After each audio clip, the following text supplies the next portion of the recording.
Alright, how's it going everyone? Welcome. This is just some thoughts about the brand new Undertaker docu-series on the WWE Network, The Last Ride.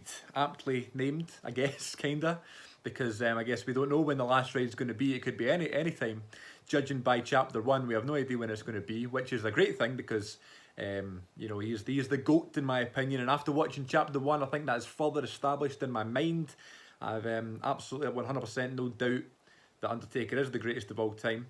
It is May the 10th, 2020, which means it is the day of Money in the Bank 2020.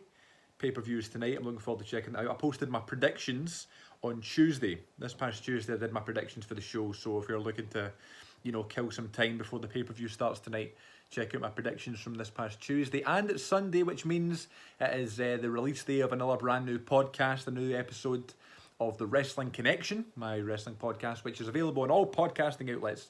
And today's episode was entitled Our Favourite Wrestlers of All Time. And it wasn't like a top 10 or anything, it wasn't like a top 5, we didn't order them or anything like that. We just kind of talked about how, these certain wrestlers kind of like moulded our wrestling fandom and why they're our favourites ever. And at the top of my list, always has been, and I guess always will be, at the top of my list in terms of favourite wrestlers of all time, is The Undertaker. And I've been looking forward to this documentary series for a while. And I know it's been coming for a while because I don't know if anyone remembers when Jim Ross signed for AEW this time, or a bit earlier, I guess April time of 2019 last year.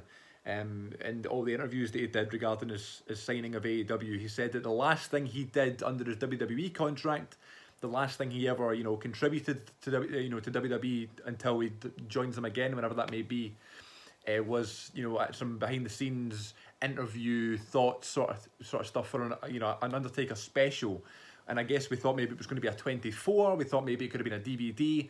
Turns out it's this 5-part docu-series. And I'm not sure if this is a weekly thing. I believe they did post the dates on Twitter, they being WWE. But I think episodes 1 and 2 are definitely back to back, week to week. But I'm not sure about the other ones. I think they might be either 2 weeks later or after the next pay-per-view or something. I'm not sure, but the dates are out there. So I knew this was coming for ages, and I just didn't know it was going to be something of this magnitude. And when I heard docu-series, I got really excited because I thought, okay, well, that's going to be more than one episode, and we're going to get more footage than you originally get in just like a 24 special or a chronicle or whatever they do on the network, which are all great, by the way. And I love the 24s and the 365s. They've been really good. I thought maybe it'd be something like that, but it turns out it's a 5-part docu-series, and this first one's 55 minutes. And as soon as I finished, playing, I finished watching it 2 minutes ago, I was just like, man, that was only episode 1. You know what I mean? There's just so many things that you can go into this. There's so many things that are going to get revealed, I guess. It's stuff we already know in terms of maybe things that he wasn't particularly happy with some of his performances and certain matches that may have come off better than others. I think the Goldberg match in Saudi Arabia didn't come off very well, but the tag match he did a couple months later with Roman, Drew and Shane came off really well, and that's kind of like a nice contrast there. And then of course there's stuff that like the Boneyard match this past year was just excellent, so I guess there's some highs and lows and that sort of thing. But this episode was all about the streak kind of ending, or I'm really starting to get into a lot of pain when it comes to doing his streak defenses and all that sort of stuff, and the process that goes into him preparing for a WrestleMania match. It's doing the match, being in so much pain, resting up, getting surgery, going to the doctors all the time, being on medication, rehabbing, training, WrestleMania, repeat. It's an unbelievable way to live. And I guess when you get to that sort of status, when you're this legendary figure, when you're kind of expected to perform at a high level, not only will that, take a toll on your body, but it also take a toll on your mind. And that seems to be a big part of his MO in these, interviews and that sort of thing he's doing for this documentary series, is that, he's always been, pretty confident. He's always been pretty happy with, the Undertaker character and the fact he's been able to become a legend. But now, when he's getting older and his body's kind of breaking down on him, and he knows he's not got many, of these big matches left, he's starting to really doubt himself. And he kind of talks about at WrestleMania 30 when the streak was ended by Lesnar. First of all, he was concussed during the match, and we knew that around that time. But I guess we didn't really know how extreme it was and how bad the concussion was, to the point where now he's saying in this documentary he doesn't remember anything of that. You know, the last memory he has of that day was about 3:30 in the afternoon talking to his wife. You know, he was in the hospital and the doctors were asking him his name. He didn't know his name. He didn't know why he was in New Orleans. The doctor says that when he collapsed after the match and he was just in the kind of gorilla position, the doctor goes up to him and Taker just goes, "Hey." And the doc's like, "Okay, we've got a really serious problem here. That's not something the Undertaker would say, especially not right after a match." So that just shows you sort of the toll everything was taken on his body. And from that point onwards, it goes up to the prep for WrestleMania 33 in 2017 in Orlando, which is around that time we got a really good 24. We got a really good special on the network for that WrestleMania. I think it was just WrestleMania Orlando it was called. And there was so much footage in that, and I remember thinking, like, this is amazing that we've got this now. You know, can you imagine 10 years ago getting this footage, you know, of, you know, WrestleMania backstage, behind the scenes, of people putting the matches together, the entrance rehearsals and that sort of thing, and it was fine seeing that for Triple H and Seth Rollins and Jericho or whoever it was around that time, but you never saw it from The Undertaker. You never saw, you know, and why would you? You never want to. That's the thing with the Undertaker character. You never, you know, that was never exposed to you really. The only time in my head that's really, you know, been that sort of behind the scenes and Undertaker talking about a character was the DVD that came out in 2001 called "This Is My Yard," and he was the American Badass at the time, so it was fine. And he was talking about the sort of the 10 years of his career, which was a big deal at the time. But that was 2001. That was almost 19 years ago that DVD came out. And think of all the stuff he's done since then. You know, the evolution of the American Badass character, then the resurrection of the Dead Man character, then all those legendary matches with Michaels and Triple H and Punk and Edge and Batista. All those things happened after that documentary. So now, the only thing we've got since then are we interviews here and there.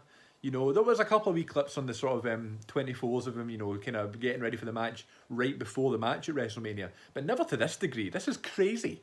You know what I mean? The footage in those 24s are great, but the stuff we're seeing here, seeing the interactions with Vince and Triple H and his wife, and there's a really cool moment where he's walking after being in the doctor's trainer's room. It seems like maybe an hour before his match, and he's getting these jags into his leg and his knee and his hip, just to numb that kind of part of his body because he can't take the pain. He's limping, you know, and he's on his phone, and it's like, first of all, it's surreal seeing him on a phone, but it's just surreal seeing him like he's about to be in the main event of WrestleMania against Roman Reigns, one of the best in the business, and he's limping, he's struggling to walk, he's getting injections right before the match to just take away some pain.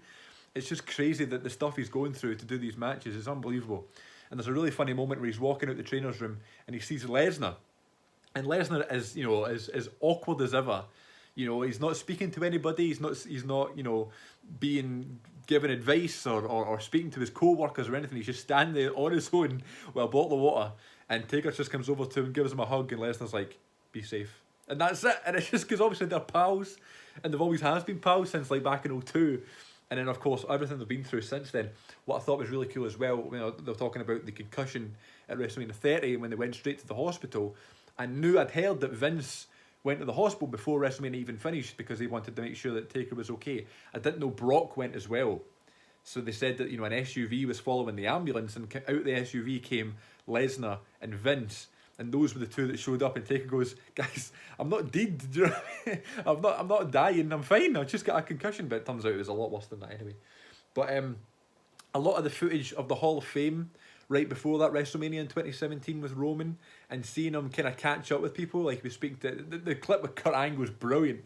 He's like giving Kurt Angle a hug, and it's obviously because that was the first time Angle was back in any WWE capacity for years. So I guess that was the first time seeing, you know, Taker seeing Angle for ages, and you know, Taker talking to everyone, and then he comes out to the hall and like there's Michaels, Triple H, Jericho's there, Christian's there. And he's like, "Oh, it's for like the old folks here and stuff," and they're all having a laugh. That stuff is the stuff that you expect to see in the 24 specials, and we have seen, but not to this degree. Not seen Undertaker joking with his pals. Do you know what I mean? It's bonkers. I just love it. I love seeing that stuff. It's just fascinating, and one of those things you never thought you would see, you know. And it's really cool. They've got Jericho in there, you know, all things considered. They've got JR on, you know, doing some of the interview stuff that I mentioned. That's cool. They've left that in there. Turns out, it looks like they've got Brett, they've got Batista, they've got Edge, they've got AJ, they've got Cena, they've got Vince, they've got Michelle McCool. They have all these people, and these new interviews. They've got Austin, all these new interviews, you know, talking about him, and I can't wait for the series. It's just, I can't believe that's just one episode. You know what I mean? We've got all that footage, all that behind the scenes stuff, all that, you know, all those interviews, him in the car, him eating food, drinking water, working out. These are things you never have seen Undertaker do before. He's just a guy. You know, that's something that we always, I'm very bad at this, you know, blood and kind of reality with the actual characters. I always forget Undertaker's just a person, you know what I mean? But seeing him do everyday stuff is trippy, and it's just a privilege we've got this series, and I can't wait to see next week's episode, which they gave a wee sort of teaser at the end here, and it was kind of like him watching back the Roman match, which I actually at the time I really enjoyed because I'm a Roman fan as well. But and in fact it was the main event of WrestleMania, and he leaves, you know, the jacket and the hat and the gloves in the ring, and now I was thinking that probably should have been it. It was a beautiful ending, you know, main event of WrestleMania, and the crowd were all there for it, and he got all these messages, and you know, it looked as if that was pretty much it. And he said to himself, you know, he's there in the ring, he's in so much pain, he's thinking, this is it, I'm not coming back from this. And you know, I'm sitting there watching that going, you know what, that probably should have been it. But then in the wee teaser for next week's episode, he's watching the match back, and you can see him getting so angry and frustrated at his own performance. You know, you kind of want him to come back, and I know what happens. You know, he does come back the next year. He does that really cool thing with Cena, but you know, watching him being like that, seeing him, you know, getting annoyed with himself and training again to come back, and it looks like he was into surgery in this next one, and they're kind of like drilling through his knee and his hip, and all this stuff is going everywhere. Oh, it's going to be vile. But I'm really looking forward to, you know, hearing the behind the scenes stuff with the Cena story. I thought that was a lot of fun. You know, it wasn't your conventional Undertaker WrestleMania thing. That'll be fun. And then I want to see how much stuff they've got for the Boneyard match, you know, about the coronavirus stuff, and when Taker knew it wouldn't be in a ring, you know. Earlier on today, he was a guest on the morning show, The Bump. I watched that, and that was, even just that, you know, seeing him sitting there doing an interview in his room, you know, it's just crazy. So, great stuff. Can't recommend this enough. This series is getting so much publicity worldwide before it even started. Rightfully so. It's all over Twitter. My family members have been texting me, who haven't watched wrestling in years, texted me today being like, this Undertaker series looks class. I can confirm it is. So it's cool that this is getting such a lot of buzz. So hope you guys enjoy it. Enjoy Money in the Bank tonight, and I might, you know, do another wee recap on this next week on Chapter 2 of the Undertaker Last Ride docu-series right here on CM42 TV. And remember, my new podcast is out today. Episode 4 it is today, talking about, you know, some more about the Undertaker and our other favourite matches of all time on all podcasting outlets. Until next time, folks, thanks very much for watching. Take care of yourselves, and I'll see you all next time.